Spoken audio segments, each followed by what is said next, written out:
Good evening, folks, and welcome back to Wilderness Wargaming. Tonight we're going to go over the releases over the last few days of some sample rules for vehicles and for weapons in 10th edition. It's coming up soon.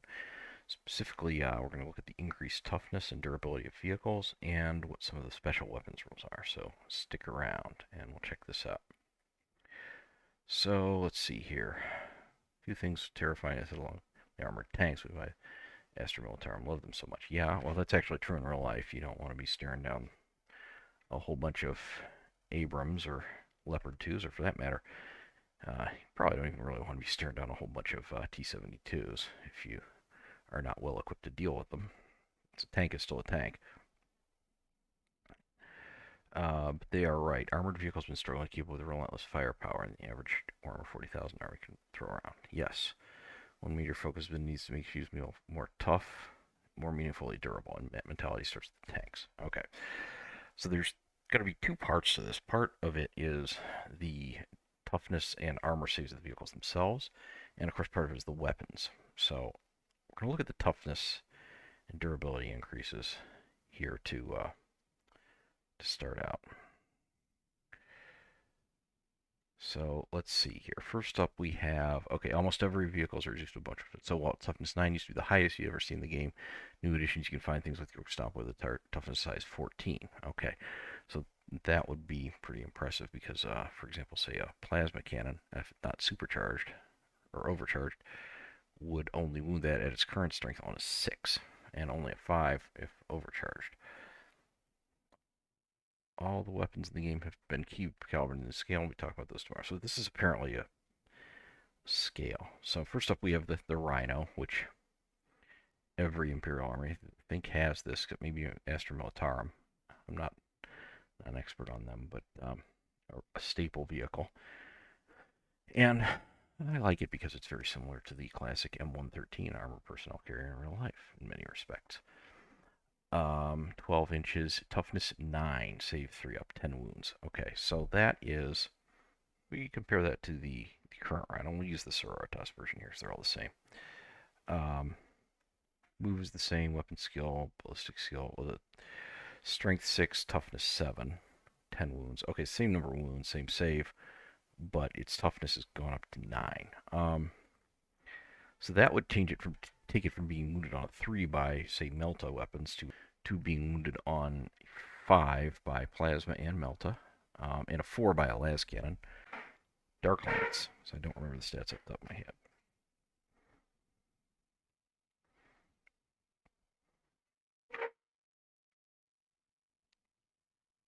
Here we go, Raider. Dark Lance, yeah, strength 8. So wounding on a 5 on a Dark Lance as well. Yeah, that's definitely, assuming no changes, definitely helpful for the Rhino. Other than that, it doesn't seem to have changed very much. Now, one thing I do notice here is that the Hunter-Killer missile, I'm hoping that what this is telling us is that the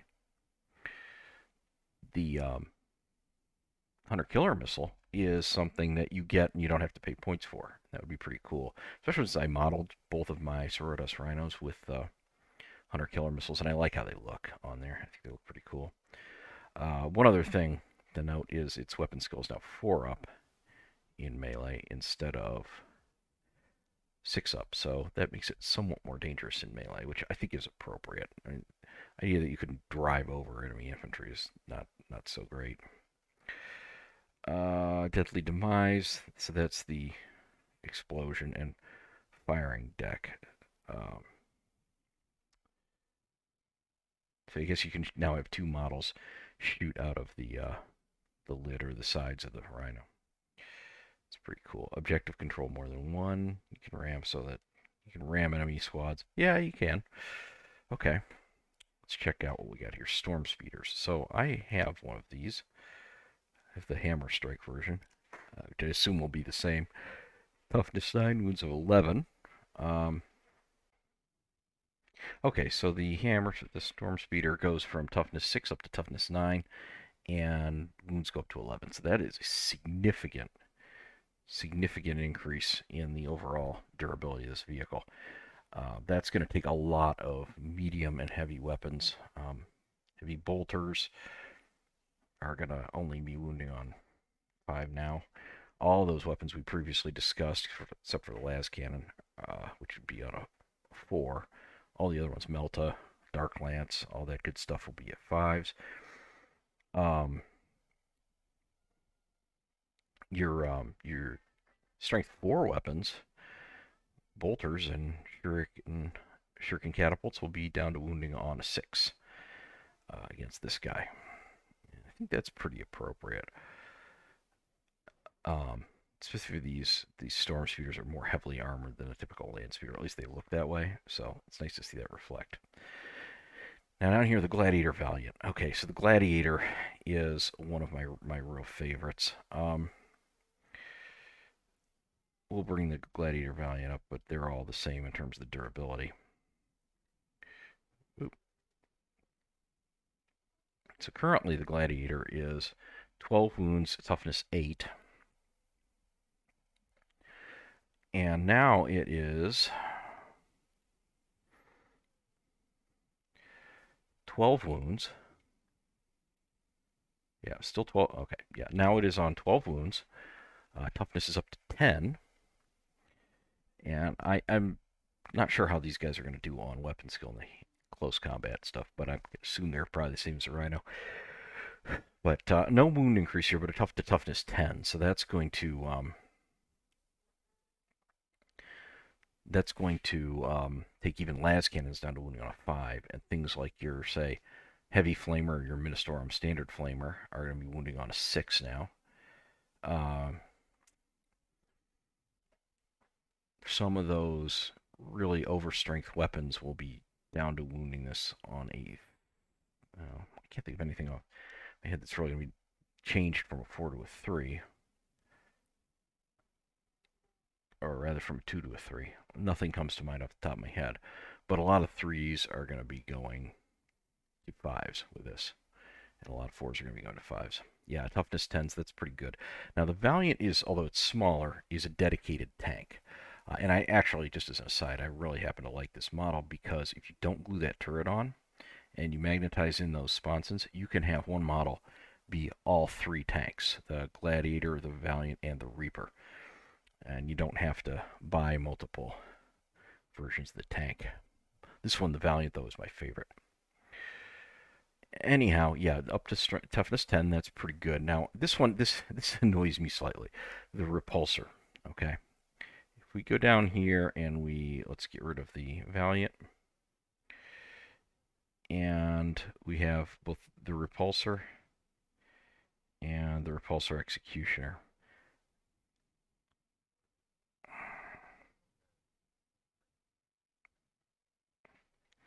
Okay, these are going up to toughness 8.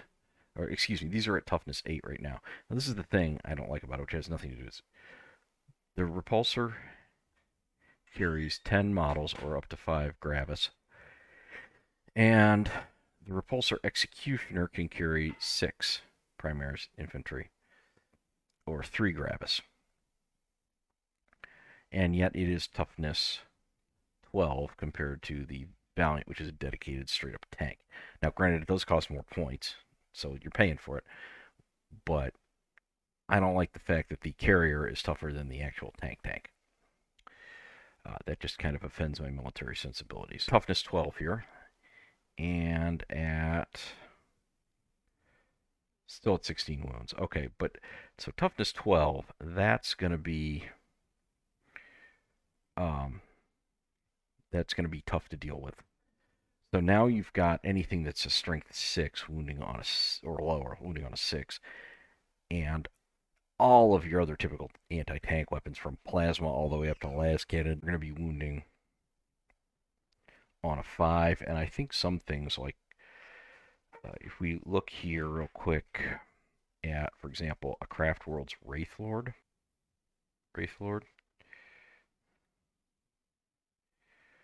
Okay, yeah, normal. Oh, strength 7. Wraithbone Fist, so wounding on a 7. Now, if we give him a Ghost Glaive. Okay, so the Ghostglaive can take it up to strength 9. But even then, you're still wounding on a 5 against that. That's going to be tough for a lot of stuff to deal with. So overall, assuming that the weapons are not too much change in terms of strength, yeah, this is going to be a big pickup. Now, I don't see really a lot of change in terms of saving throws. Everything here is still 3 up, so no changes in terms of saving throws. But also, I believe a lot of, at least especially the lighter weapons, are losing a pip of AP, so that's going to add on to that. That is going to greatly increase the survivability of armor overall against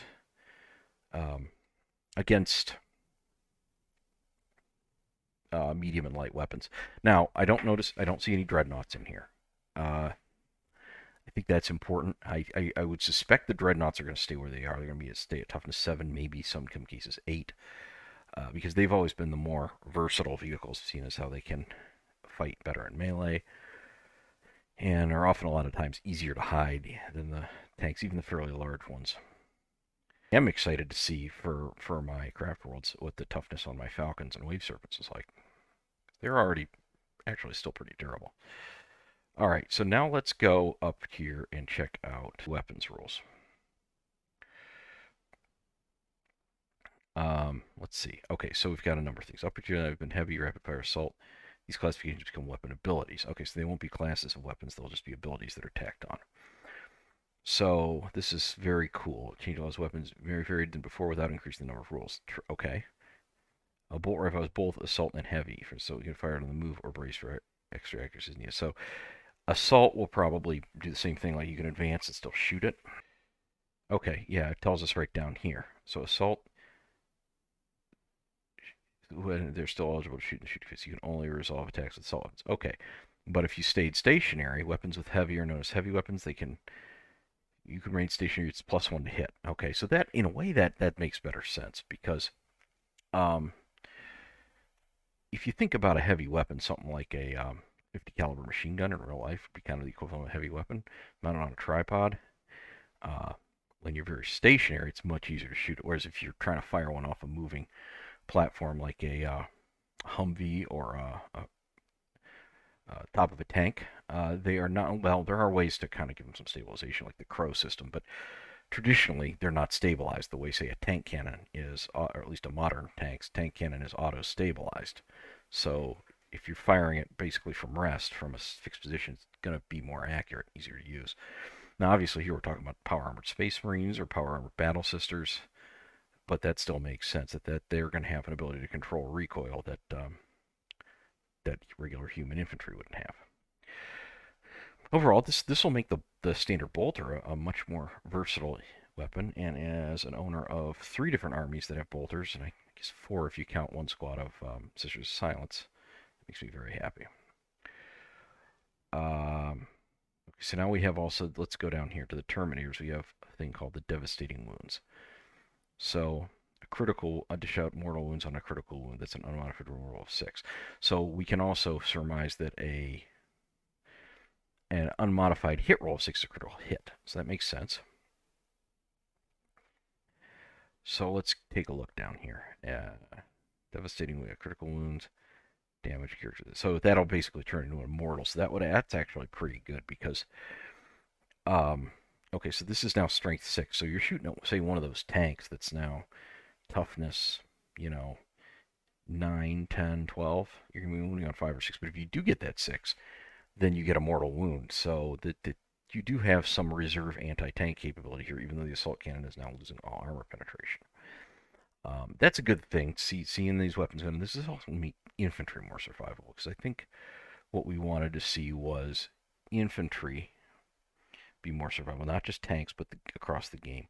Now, maybe not entirely. Maybe it depends on the weapons, because the bolt rifle is AP -1. But and I don't know if they're going to consolidate bolters into bolt rifles. I'm not sure how that's going to work, because it seems like at least some of the distinction between Primaris and Firstborn is going away. As an aside, I love this Marine color scheme here. The silver body with the blue shoulders and arms and the head and the trim. This is really nice, and if I hadn't already completely painted a whole Salamander's army, I would be really tempted to paint like this. That is very, Nice looking. I'd like to know who those guys are. If anybody could leave a comment in the comments down below and tell me what chapter this color scheme belongs to and who they're the successor of, I would be really appreciative of that. Okay, now here's my salamanders, who I love very, very much. Okay, so weapons value to help pull their weight in this new, more durable edition, especially those designed to take all VLC. Does not increase the strength of loss P. Is that small arms and unit weapons still do work against enemy infantry, but you don't want to include some dedicated anti-tank tactical.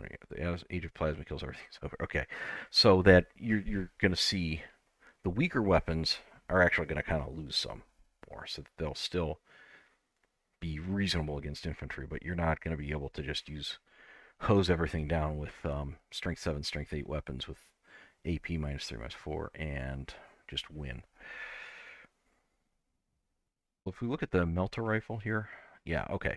So we are gaining a point of strength, keeping the AP minus 4.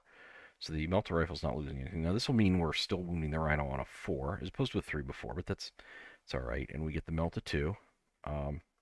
Still get the plus 2.5 range. We're losing 6 inches of range. That's a little rough on my poor eradicators. I'm not too thrilled about that.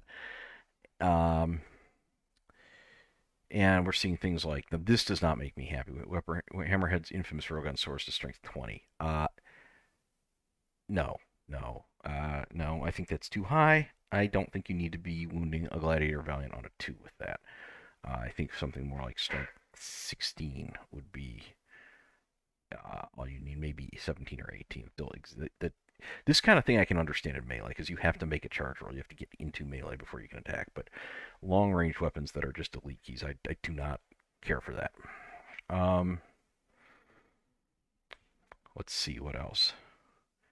Hurricane Cannon. Sustained hits.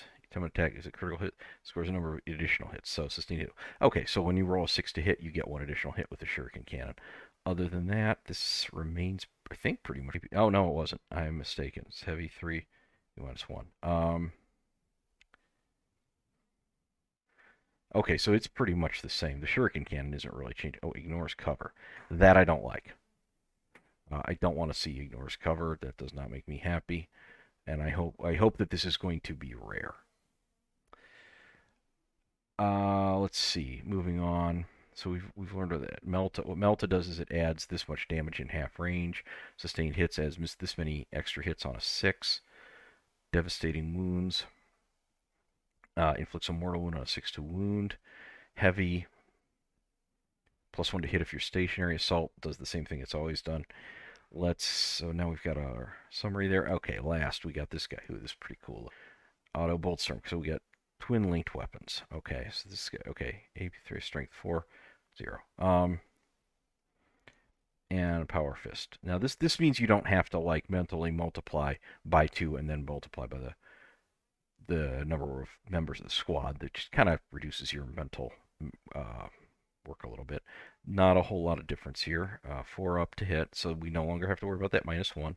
Strength 8, AP minus 2 damage. Yeah, okay. So not any significant change. Twin linked, with a weapon you can reroll that attack's wound roll. I really, really hope that ignore rerolls to wound and ignore rerolls to hit is mostly gone, or is something that is not army-wide abilities like it is with Votann right now. That's just nonsense. I don't like it. I really want it to be gone. Next to why shouldn't aggressors get to ride and land away? So we're going to cover that very soon. Other than that, it says, wouldn't that you believe that isn't even the strongest gun around? So I shudder to think what is going to have a strength higher than 20. I like most of these changes. They definitely make the game easier to deal with. The rules easier to understand. That should speed up play. That part is all great. I like the fact that the non-anti-tank weapons are kind of losing it. And for the most part, if we look back at our Melta, the Melta is not plussed up so much that the increases in durability are meaningless. I'm a little worried about what we have here with ignore cover and a strength 20 railgun, but we'll wait and see. We're going to reserve judgment for now. Anyhow, thanks for watching. Please like, subscribe, comment down below, especially if I've made any errors or if you have any additional information or analysis I haven't thought of. I'd really like to hear from you, and it does help us a lot. If you're just watching, hit a pound Valkyrie for our pooch, because we love her a lot. And please click the notifications bell for more great content from Wilderness Wargaming, and I'll see you very soon.